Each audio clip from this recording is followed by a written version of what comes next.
नमस्कार। सभी स्वस्थ रहें, सभी खुश रहें। मेरा नाम नमा है। मैं समाज विकास क्रांति पार्टी से चुनाव चिन्ह गन्ना किसान से प्रत्याशी हूं, आपके गाजियाबाद क्षेत्र से। तो आप जो है, आप जैसा अपना पिछला परिचय दीजिए कि आपने किस किस चीज के लिए संघर्ष किया है। आम खास तौर पे आपने जो इस भारत देश के लिए जो संघर्ष किया, नाम के लिए संघर्ष किया है, तो अब उसके बारे में हमारे लोगों को आप बताइए। जी बिल्कुल, आपने सही पूछा। मैंने 2020 में एक याचिका लगाई थी देश के नाम को लेकर, इंडिया दैट इज भारत, जिसमें बहुत बड़ी कंफ्यूजन चली आ रही थी जब से संविधान लिखा गया। बाबा साहब अम्बेडकर ने एक लाइन लिखवाई, India that is Bharat shall be a union of states. इसका एग्जाम्पल हम कई तरीके से ले सकते हैं, जैसे कि सिद्धार्थ गौतम महात्मा बुद्ध बने। Siddharth Gautam that is Gautam Buddha. और भी बहुत सारे नाम हैं, जैसे हमारे श्रीमती इंदिरा गांधी जी, उनका पहला नाम प्रियदर्शनी नेहरू था, उसके बाद मेमुना बेगम हुआ और उसके बाद उन्हें एक नया नाम मिला इंदिरा गांधी, जो विश्व भर में ख्याति प्राप्त किया। तो इसके विभिन्न विभिन्न उदाहरण हैं। तो इंडिया दैट इज भारत में, जैसे कि 2+2 दैट इज 4, एक बहुत एक सिंपल सी लाइन थी, लेकिन उस लाइन को समझने के लिए बड़ा समय लग गया। और आज वो समझ में आने के बाद हमारे माननीय प्रधानमंत्री नरेंद्र मोदी जी ने भारत को विश्व पटल पे रख दिया। और यूनाइटेड नेशंस ने एक बात कही कि अगर दिल्ली औपचारिकताएं पूरी करे तो हमें भारत करने में कोई एतराज नहीं है।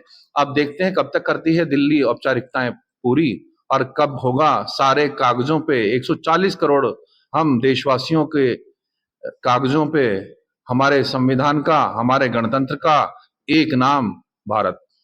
अच्छा, आजादी से पहले जो जिद आप कर रहे हैं, वही जिद भगत सिंह और उस समय के युवाओं ने किया था देश की आजादी के लिए। अब जब देश आजाद हो चुका है, आज देश को आजाद हुए कई साल हो गए, आप अपने लिए कोई संघर्ष नहीं कर रहे हो, बल्कि आप युवा हो, सुंदर हो, सुंदर सुकांत हो, अच्छे घर से भी हो, आपका काम धाम भी बहुत अच्छा है। आप चाहते तो किसी दल में एक अच्छी, बहुत अच्छी व्यवस्था लेके आ सकते थे, एक जिम्मेदारी लेके आ सकते थे, लेकिन आप ये भारत के लिए क्यों संघर्ष कर रहे हो? देखिए, जैसे आपने कहा दल, तो दल बड़े नहीं है, 140 करोड़ लोगों का दल बड़ा है, 850 करोड़ लोगों का दल बड़ा है।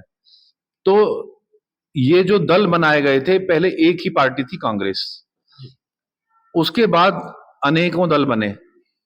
तो हमारे लिए दल बड़े नहीं है, कोई पार्टी विशेष बड़ी नहीं है। मेरा मकसद जन सेवा है और मुझे जन सेवा करनी थी। किसान का बेटा हूं मैं, किसानी की से लेके, पहलवानी से लेके, और अब राजनीति में हर तरीके से सक्षम हूं और सब कुछ करना जानता हूं। अब आपके गिने चुने 2 या 3 कैंडिडेट को आप मुख्य कैंडिडेट मान लीजिए गाजियाबाद से, जो भारत के पक्ष में है, वो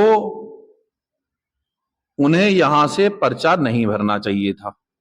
मैंने मांग करी थी भारतीय जनता पार्टी से, और मांग क्या करी थी, दावेदारी पेश करी थी कि भारतीय जनता पार्टी मुझे प्रमुखता देगी, क्योंकि मेरी याचिका पे मोदी जी ने विश्व पटल पे भारत को रखा।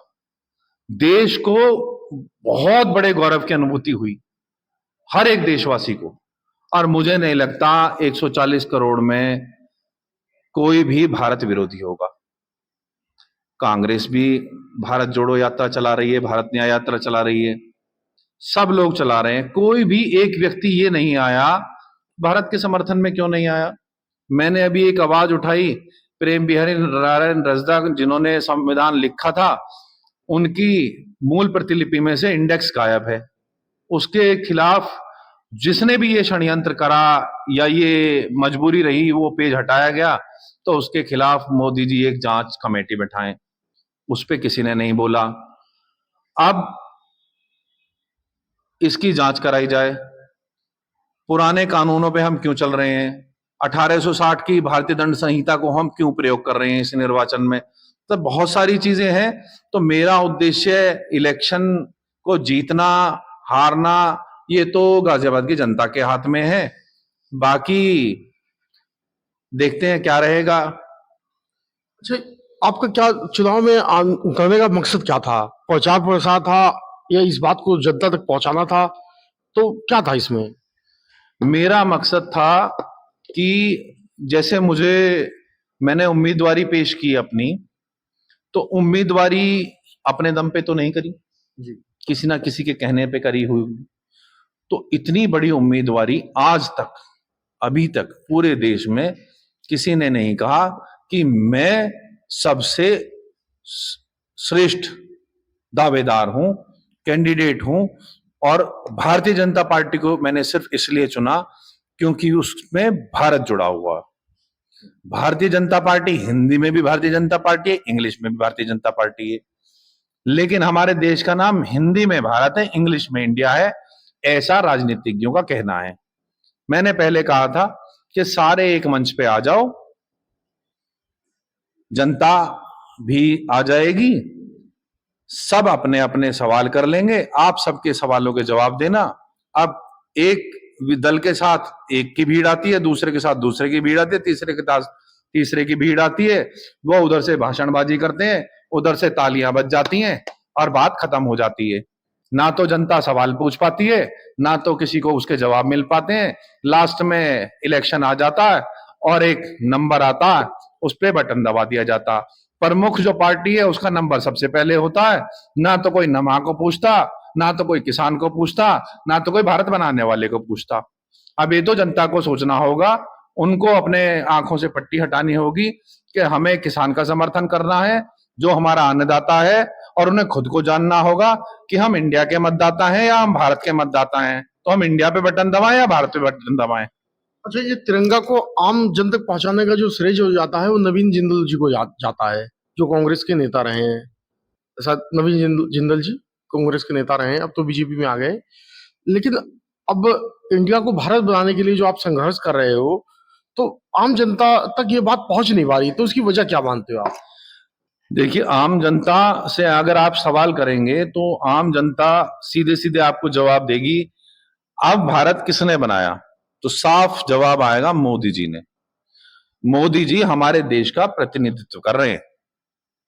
उन्होंने मेरी याचिका को एज अ रिप्रेजेंटेशन ट्रीट करते हुए देश के सामने रखा है, क्योंकि मैं ना तो जनप्रतिनिधि था और ना मेरी कोई संवैधानिक पद मेरे पास था। तो इसलिए आवाज तो उन्हीं के थ्रू जानी थी, और आगे क्या होगा ये तो जनता तय करेगी। क्योंकि आज सारे देश को पता लग चुका है कि इंडिया हटाने वाले और भारत को लाने वाले नमा की ये मांगे हैं, और ये गाजियाबाद से प्रत्याशी। तो आप प्रत्याशी हैं, तो कोई जनता से कोई अपील करना चाहते हो?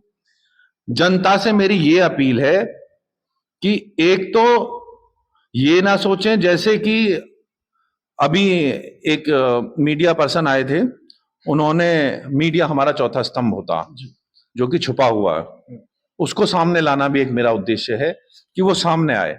हमें सिर्फ 3 स्तंभ दिखाई देते हैं, चौथा स्तंभ गायब है।